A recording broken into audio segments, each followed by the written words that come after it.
we're talking about fear because it is something that we all experience, right? So if you are popping on here, if you're staying, or if you catch the replay, please feel comfortable sharing, commenting, any particular fears that you might be going through as I go through how to handle fears. And then if you're comfortable, we can discuss them and kind of break it down, while we're doing this. So I look at fear in two ways, two main categories.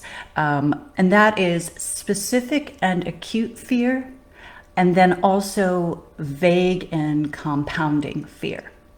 And so I want to take a minute and just kind of give you some examples so that you can identify within your circumstances which one you might be experiencing more often. Okay, so the specific and acute fear is something that is going to be very situational, right? It might come up unexpectedly, but you know exactly what is causing this fear. Okay, so it's specific and it's extremely, it catches your attention quickly, right? Whereas the vague and compounding fear is something that maybe it's a little bit harder to identify. You know you're feeling something, maybe you label it anxiety, right? Maybe you're not even saying, oh, I think I'm afraid of this, but it feels more just like this general sense or general state of being. And then perhaps if someone asks you, well, how long have you been feeling this way? You might even struggle to identify when or how it started. And that's that compounding element. Maybe it just feels like it's steadily getting worse. And so that's what I refer to as this vague and compounding fear. And the things we're going to talk about today can really be applied to any fear that you're experiencing. It's most often going to be helpful when you're experiencing vague and compounding fear, right? Because that's going to be a longer period of time where you're dealing with this. But you can really use these concepts and this perspective on any of those things. Okay, so before we get into handling fear, I want to talk about some of the things that I commonly hear people say. Maybe I even see other coaches post about how to handle fear. And these are things that I completely disagree with, right? So I want to cover this first. Usually, I'm hearing or seeing people talk about fear in one of two extremes. So on one end, maybe you see a post or you hear somebody say, or maybe you've even had these thoughts where you're like, well, fear's not real, right? Like, I just have to push through it. I just have to ignore it, right? Like, I just got to do what I got to do, okay? So have you ever felt that way, or do you know people that handle their fear that way? Probably. On the other end of the extreme, we might see people that are like, hey, fear is telling you that direction is not good for you. Don't go that way. So if you're thinking about doing something and you feel afraid, then that's your body's way of telling you, don't go that direction, right? So that perspective is one of retreating. And the other perspective is one of just aggressively charging ahead. And what I want to share with all of you is that those are extreme perspectives. And for the most part, for most people in most situations, neither perspective is going to be helpful to you. Neither perspective is going to help you move forward, help you feel better. It's just what's going to happen is the fear is just going to come back.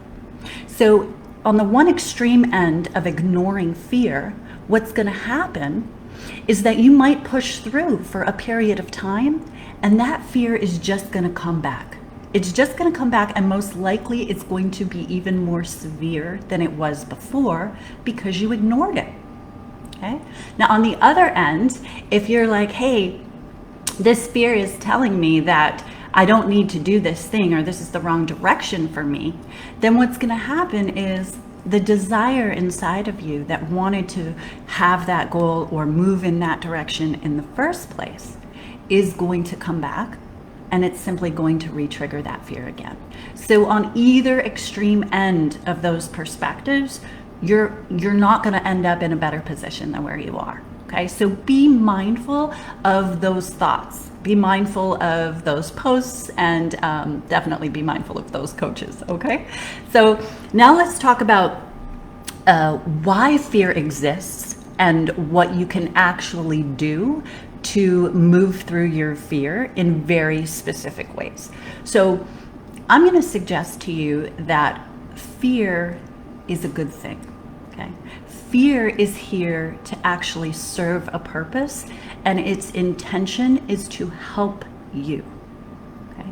And here's why I believe that. When you have a sense of fear, it's really like your body saying, hey, pay attention. It's trying, most of us just go through our days so habitually. Our thoughts are habitual, our way of being is habitual.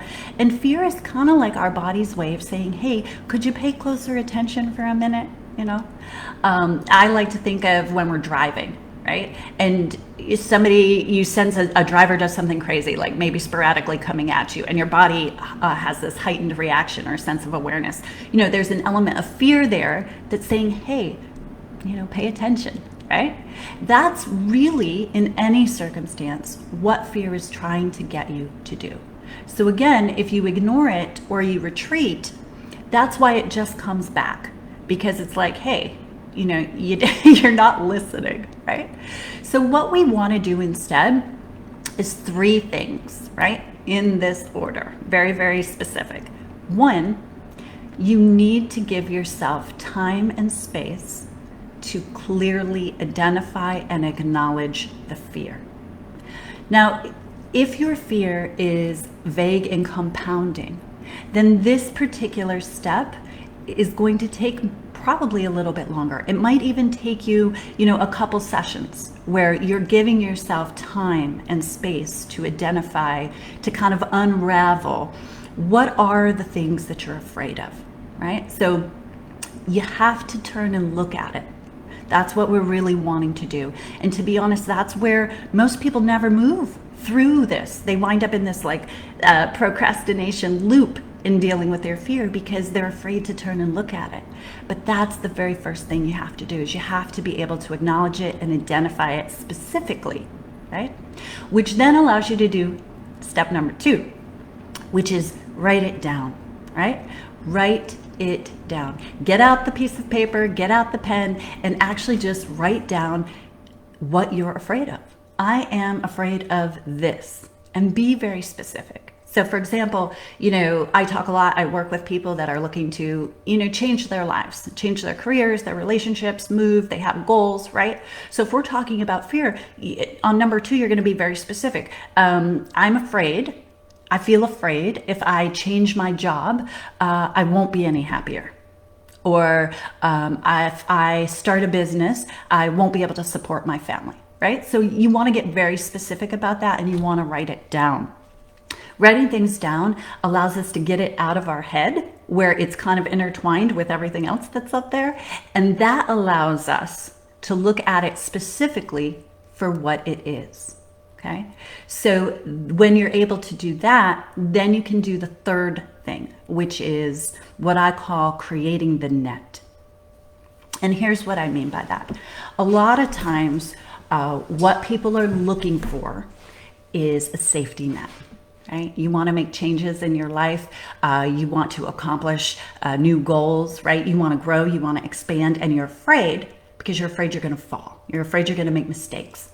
And this is again where the mindset is very important, because it's not a matter of just thinking positively. It's not a matter of just willing yourself to move forward. Okay. It's really a matter of giving yourself what you need, which is a net. And a net is a couple of different things, right? A net is mindset and skill set. Okay. Now, the mindset and the skill set needed to move through your fear is going to be specific to you. But what we're really talking about is, how do you need to look at it? And what are the skills that you need to do in order to move effectively through this fear and get to the other side, which is really accomplishing the thing on the other side of your fear. And I'm going to share with you a short story about one of my personal experiences so you can see what I mean by this. About 10 years ago, I think it was about 10 years ago, I was in a career that was very lucrative. However, I wasn't happy, right? And I was stressed out all the time. I was working all the time. I actually had 4 businesses. I was responsible for supporting my whole family. But I was working so much that I couldn't take care of myself, right? So I was very, very close to burning out. I was simultaneously in a very stressful marriage. And to be honest, quite often, it was hard to identify what I was more afraid of, right? Disappointing people that I cared about, losing people that I cared about, not being able to support my family, not being able to find another financially successful career, right? Like all of these things were just compounding on me. And to be honest, they were like vague and compounding and also specific and acute. So it was a troubling time for me. So for me, the very first thing that I needed to do was identify and acknowledge each individual fear, because at that time there were a lot of them. And so I needed to allow myself to actually look at them. And in being vulnerable and honest with you, it took me a long time to just do that first step, right? Now, once I was able to do that, and then once I was able to write it down and look at it, I was able to create my net, right? And my net mindset was, first of all, just figuring out how to believe that I could make these changes, right? That I was capable of doing that and that I deserved to do that, because I did deserve to feel happy and healthy and successful and loved, right? So those were some of the mindset pieces that I needed to go through. Skill set pieces, for me, those were very different. Part of what I needed to do in the skill set net for myself was take a look at, okay, what are my financial obligations and what's the plan that I can put into place to make sure that I can handle my responsibilities during this transition, right? And that's a very specific plan that needed to be in place in order for me to feel comfortable moving forward. Right? Now, I use the word comfortable loosely because, anytime you're doing something new or moving through new things, you're going to have some areas of discomfort, right?